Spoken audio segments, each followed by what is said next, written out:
Hello and a very warm welcome to Bharata First. You're watching UPSC Corner. I'm Pereira. Let me first inform you that Bharata First has launched its Knowledge Center for your benefit. We have an early bird offer as well for a very limited period.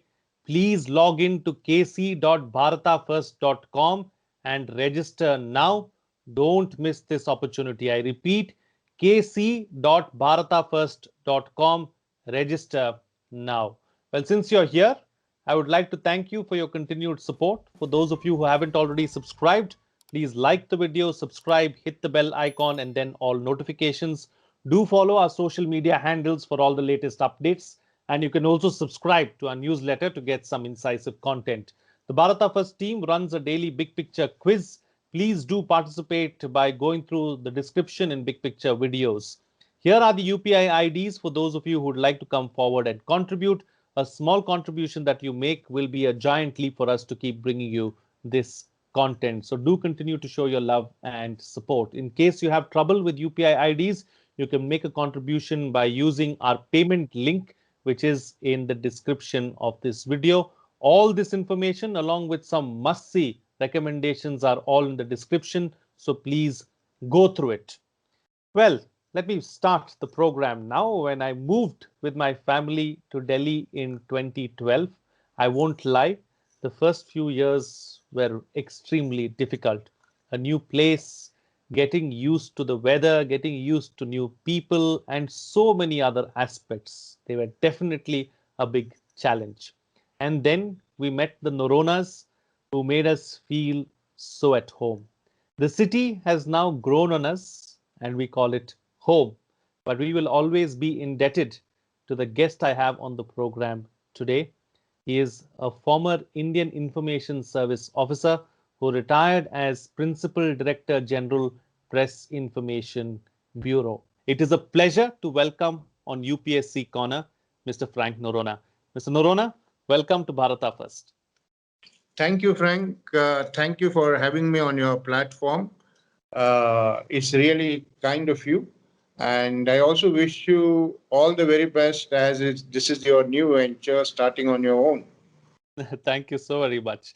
So we'll talk about your journey, Mr. Noronha. So many youngsters on the platform want to know, how individuals make a decision when they join the service, what goes on in their mind. So let's start from the beginning. Let's rewind the clock a little bit and go back in time and pick your brain about, what made you decide on a career in the civil service? What was that factor that made you do this? It's quite some time indeed, but recalling how I joined the civil service, at the end of my degree, final year, I was getting more philosophical. I didn't want to join any government service, and I got deeply interested in spirituality. So I started a small venture at that time, and somehow that didn't work out too well. And I remember one of the encounters with the customer, he blamed the product, and I felt very bad because I thought I was really supplying them a quality, product. So they said something which suddenly turned my mind. I think this business is not my cup of tea. So in Bangalore, if you know where is Avenue Road, I was walking there, and in one of the shops, I saw a magazine called Competition Success Review. Okay. And there it was written for if you are joining IAS, this will help you, something like that, you see. Then I picked up, then gathered information. Then I said, yes, I think I will study again and write civil service examination. Maybe I will have a stable job. Then I was excited that you will be district commissioner and things like that. But anyway, it turned out to be all different. But it's all good. Anyway, I have no regrets. Absolutely. It is all good. So you decided by yourself then. You made that decision yourself when you looked at the magazine. There was no guidance from anyone or someone pushing you towards it. See, at that time in our city, people were not very much aware of civil services. I think maybe Karnataka people are a little laid back. They like to be in Karnataka, And I also learned once that those who have, not enough in their own house, their own occupation, they join the civil services, something like that. I don't know whether it is true, but at that time there was no training institute in Bangalore. Even if there was one, it was beyond our means, and it was all trial, how to make it. And, we did all the research. I did myself, how to get into civil services, And whenever I came across training institute, the fees were exorbitant, then I couldn't afford it. So I thought, let me plan out myself and study. I took time to select subjects. It's a very long story. I don't know whether you would hear it. Yeah. No, no, we would definitely like to hear it because it's an interesting story and we will listen to the story as well. It's important to understand and learn how you went about doing it because the institutes, even today, continue to be extremely expensive and it's not very affordable for many. There are many who don't like to go to the institutes because they just can't afford them. So do tell us about your journey, Mr. Noronha. It may help some people, who don't want to take the institute route to actually prepare better for the civil services. Yeah. I'd like to set a kind of a slightly different context before I answer this question. I was from a place called Hassan. There, I did my schooling. For all practical purposes, though it was an English medium school, Kannada was dominant. That was the state language. And really, if you spoke in English, people would make fun of you. Where are you from? You're a local guy. So there is no question of, talking in English in your ordinary conversation. So after I got through my schooling, my parents decided to put me in the hostel. Actually, hostel was like a hospital because coming from the background of Hassan, where there is not much of an awareness about the language and things like that. I felt myself fish out of water in the hostel because everybody was talking in a sing-song way, and here is a Hassan fellow who doesn't even know English, how to converse with. So I got really worried. I thought this is not the place for me. I remember there was Father Julian Fernandez. He was our warden. I went to him and I told him, like, I want to go back. I don't fit in here because most 90% of the students were from the European background. Mm. So they all converse in English. There is no Kannada. There's not, much other language. So I felt a little inferior. I said to myself, I wish I would have been educated that way. But thanks to that priest, and I also had a sense of what you call self-esteem. What? In case they don't know English, they don't know other languages. I don't know English, so it doesn't matter. It squares up, you see. Mm. But then the priest told me, see, since you have come, your parents, out of their difficult earnings, have put you here. So please stay as my guest for 2 months. That's only. I ask you only 2 months. Then you can decide. Then, believe me or not, after 2 months, I forgot. Not that I picked up great English of a PhD level or anything like that, but that priest and the faculty of St. Joseph's College was so dedicated. So I forgot about going back. I was a very diligent student. I tell this to people because when you don't speak the language of your peers, when you are among them, you always are at a disadvantage. You are not self-expressed, you know. So then when I passed from that college, I was a gold medalist in political science, and I was a gold medalist in economics, highest marks I scored in university. And logic, I remember it was in pre-university, I scored 98 out of 100. And I was a intercollegiate debater too. I won prizes in debate. So that was the kind of background I came from, and my diligence, hard work with the help of the dedicated faculty, I could really, learn that language, and I ended up writing speeches for the president and draft speeches for the prime minister when I was posted there. So,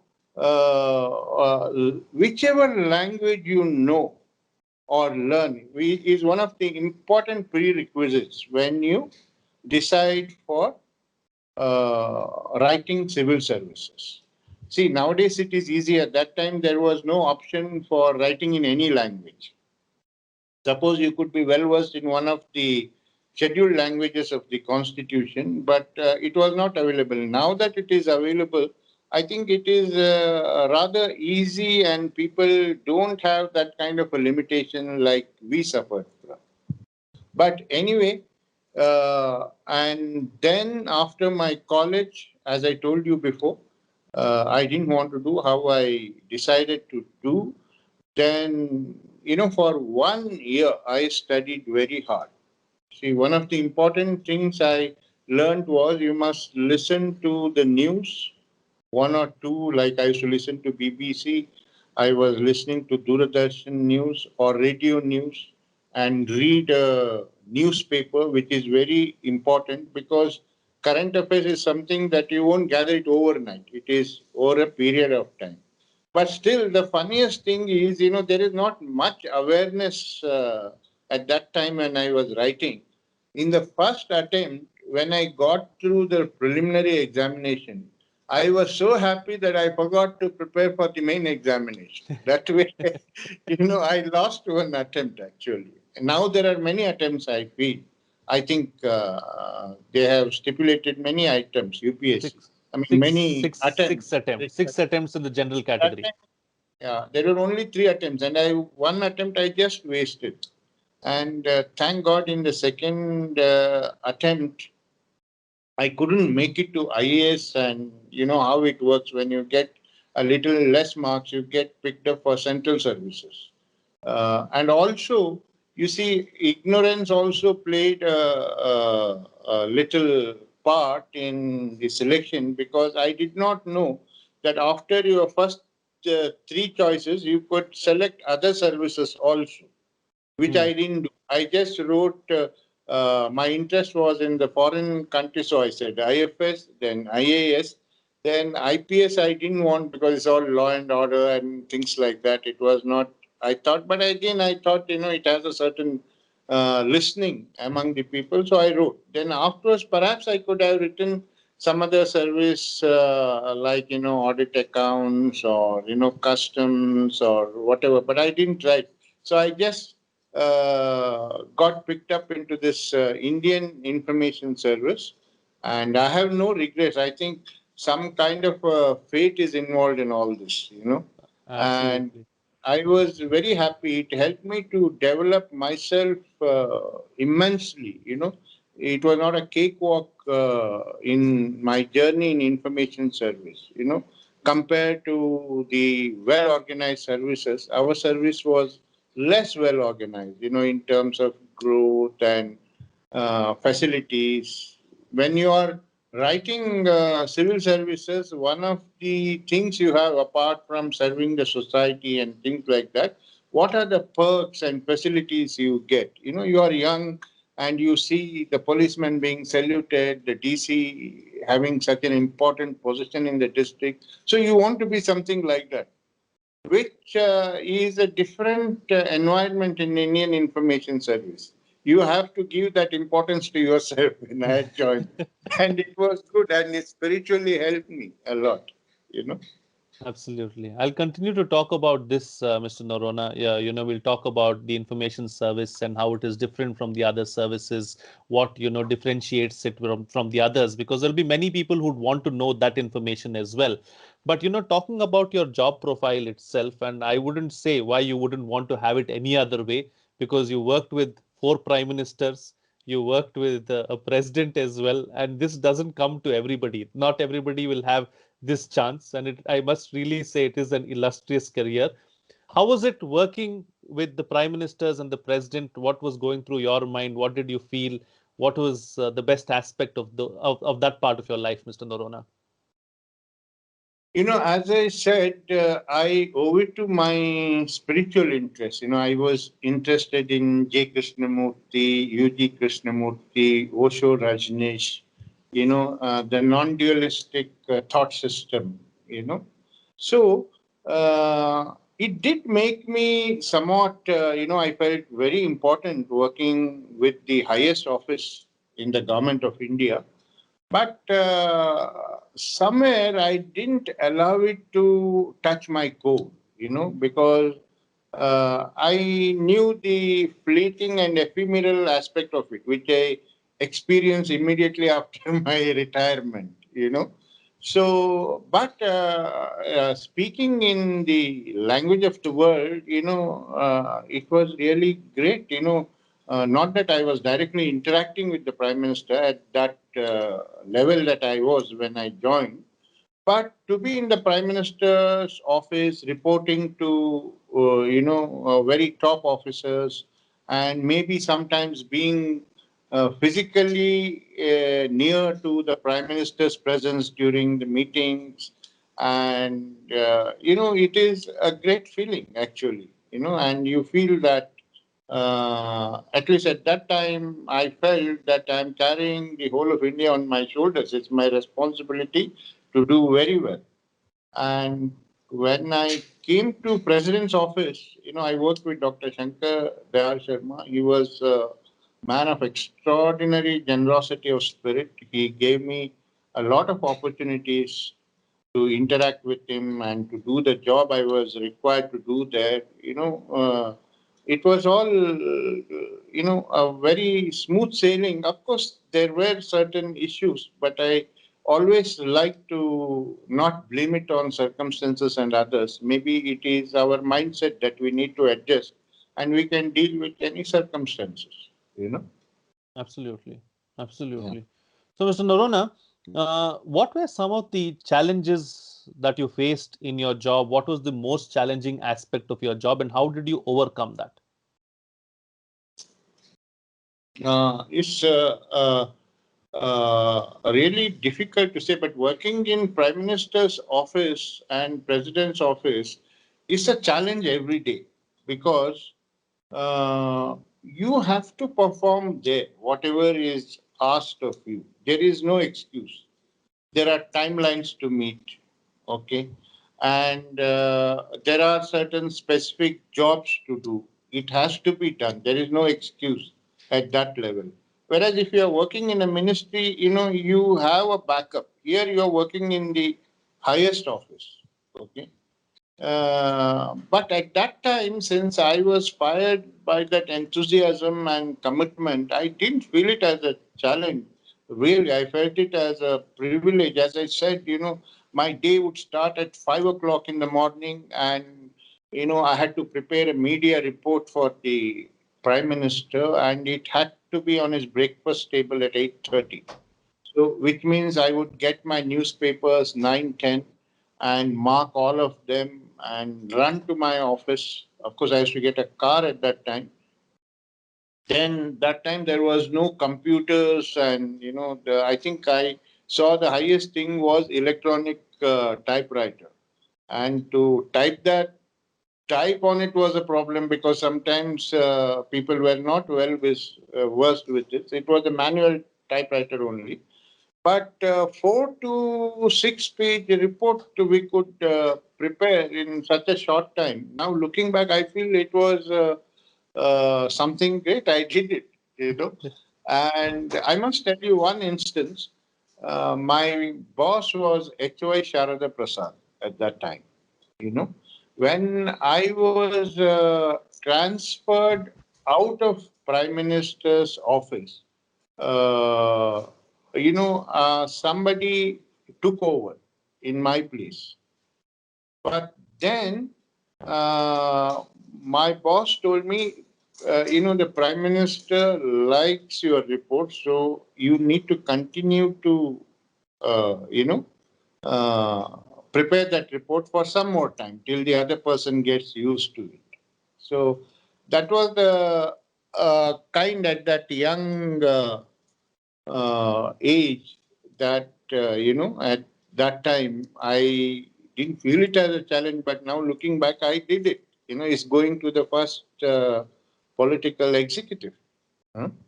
And when you see the Prime Minister marking action on this, action on that, you feel really you're contributing to something, and becoming a media affair and then solving a problem. We used to report on certain shortcomings by the government, why it didn't happen because of their actions. All that he was very keen to rectify, you know.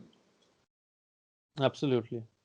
Absolutely. So, Mr. Noronha, in my Uh, previous avatar, I've had a chance to interact with several people from within the PIB as well. And I must say, every time they saw me with the name Frank Pereira, they would always ask me a question about, do you know Frank Noronha, sir?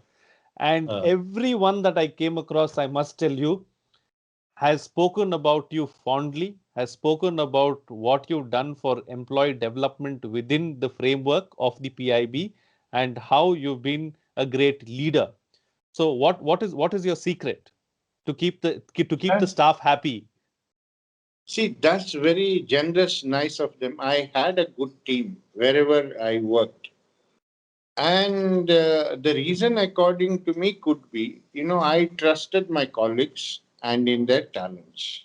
You know, whatever directions had to be given, it was given, and absolute freedom for them to perform according to their capacity. Because at the end, we want the results. You know, and somewhere I had read, I used to be interested in management and things like that. Usually, everybody wants a chicken that lays the golden eggs, and your focus is on the golden eggs.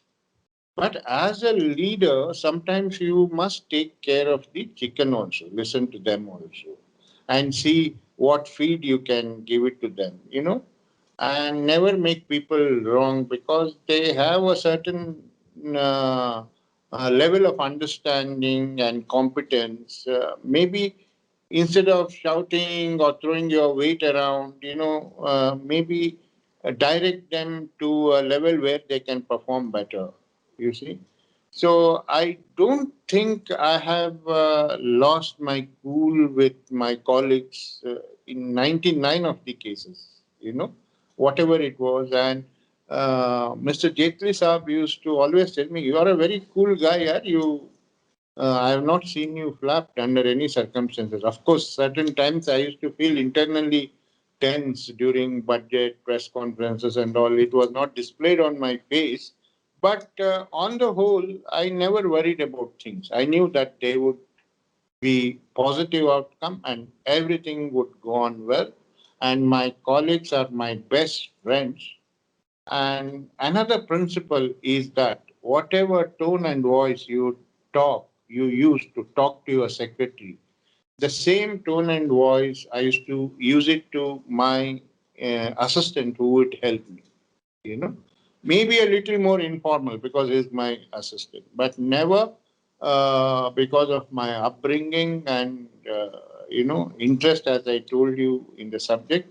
I never made anybody feel small consciously. Okay, I respected them all, and I was interested in a team. And when you are heading an organization like PIB or DAVP, it is never one man show. It is always a teamwork. Of course, you will go and take the medal, but you must know this medal belongs to everybody and express it as soon as possible that it is not me alone. Somehow I was keeping all these things in mind. Even it became my way of life, you know. Absolutely. And Mr. Yeah. Noronha, you were talking about it earlier as well. How is the IIS different from some of the other services? And, what's the best part about being an Indian Information Service officer? See, personally, I would like to tell you now, I think much water has flown under the Ganges, and I'm sure IAS has risen to a level almost, if not better, on a par with many other central services. And I'm saying this after 2 or 3 years of my retirement. Okay, it must have grown. I'm not, in live contact with the happenings there. But when we joined, I really felt a little disappointed because as a young man, you see, I didn't have the maturity that I have now or developed later. See, I was looking for certain basic things which I used to notice in services like IAS, IPS. I don't know whether it is wrong or right. Maybe it is our mindset which was absent in our services. Like organized way of going about. When you go, a guest house is there. But whereas we had to struggle for as simple a thing as guest house. And when we joined the service, and especially I joined All India Radio, there is no feeling of hierarchy at all. It always thrives on competence. You may be a Group A, Class 1 gazetted, and a person who is Class 2 may be more competent than you. The news has to go at dot at 9, and the language has to be such and such, and you can't throw your position there. You have to perform there. But this was all an exposure. It is not that you command or demand, but you have to perform. But that environment put me on touch with my spiritual being. You see what happens? Your sense of recognition and self esteem comes by your own self and not because of the certificate of others. You know, I wouldn't like to name services. Certain services after perhaps retirement, they may feel a little more depressed because the kind of facilities they would enjoy during the service, they may not be there. But in our case, it is all evened out, you know, and you will have your head on your shoulders. Of course, it's not that bad as I am, if I'm giving that impression. Things were okay, but you definitely can't compare yourself to the IAS, IPS, or IFS. I'm sure people will understand whatever I mean by that. Absolutely. Absolutely. And before I let you go, Mr. Noronha, any word of advice that you would like to give youngsters, preparing for civil services, anyone who would like to follow in your footsteps, what would you like to say to them? The first thing is, you know, uh, depend on yourself. Okay, this training institute should be an aid. Okay, and second, hard work in the sense not like working day in and day out. You must be smartly doing hard work. You know, and if you take that decision quite some time in advance, this would be helpful to you because you can have consistent preparation. Because my take is at the level of civil services, there could be hardly any difference between you and your competitor because everybody is well versed in the subjects that they have chosen. Then, what is that USP which uh, cuts you out above the rest? Okay. According to me, it is your level of confidence and presentation, how you do it. The same thing, if you redo my interview, I can present it in a different way because this was something like impromptu for me. Okay. But in civil services, it is like that. In especially the subjects and general studies, everybody is aware. But how you present is very important, you know and never lose touch with your current affairs. till the last moment, especially in interview. Now I think the schema has changed. Now they have one general studies and then another some intelligence test or something, and 9 papers or something in the main, 4 general studies and all that. So the interview is the place where I clinched actually, because I had chosen a subject strategically, not out of my interest. Maybe if I had a second go, I would not have chosen the subject that I had chosen. I chose history, for example, thinking that it will cover a lot of general studies. But I don't have much of a historical taste. Of course, you should know, but you understand what I mean. There is some kind of deep knowledge of that. Maybe I Correct. would have chosen philosophy, it would have helped me, Hmm. because I am interested in that subject. And political science, I was interested in that subject. I think in history, I scored as low as 110 out of 300, which brought me down. But in spite of that, I got into a class one service because of my high marks in political science. You know, I got, I think, 220 and 190, something like that. And in the interview, I scored a good 200 marks. I don't remember, but it was very high. And especially in interview, when you write your hobbies and all, be a little aware. Don't just write to impress people.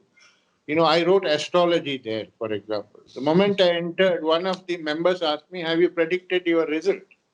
But I was prepared for the answer. I told them, "You see, I'm not interested in the predictive aspect of astrology. Astrology is like primitive psychology, which gives you a basic knowledge about the disposition, character of a person, which, if you know, it will help relate with a person in a better and effective and efficient way." So otherwise, I could have been grilled. You would have, predicted your result and this, that. So all that I'm trying to say is be discreet, think properly, and I'm sure it has reached a higher level of specialization than now. I took it 36 years back.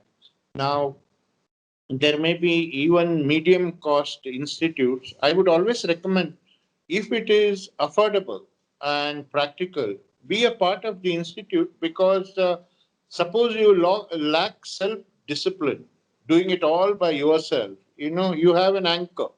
So they give you a certain syllabus and every day certain time for study, which is very important, you know. But there is no hard and fast rule.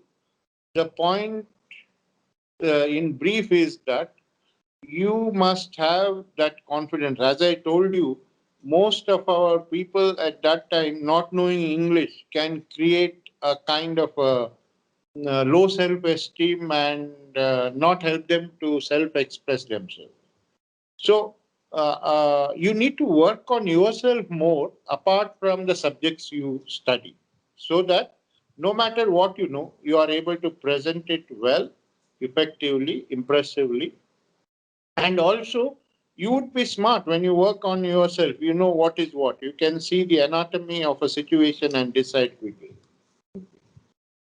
Absolutely, absolutely. Very words of wisdom from a man with a lot of experience. Thank you so much, Mr. Norona, for sharing your views and giving us your perspectives about, how to go about the UPSC itself, and also taking us through those wonderful anecdotes from your life as an Indian Information Service officer. Pleasure having you on Bharata First.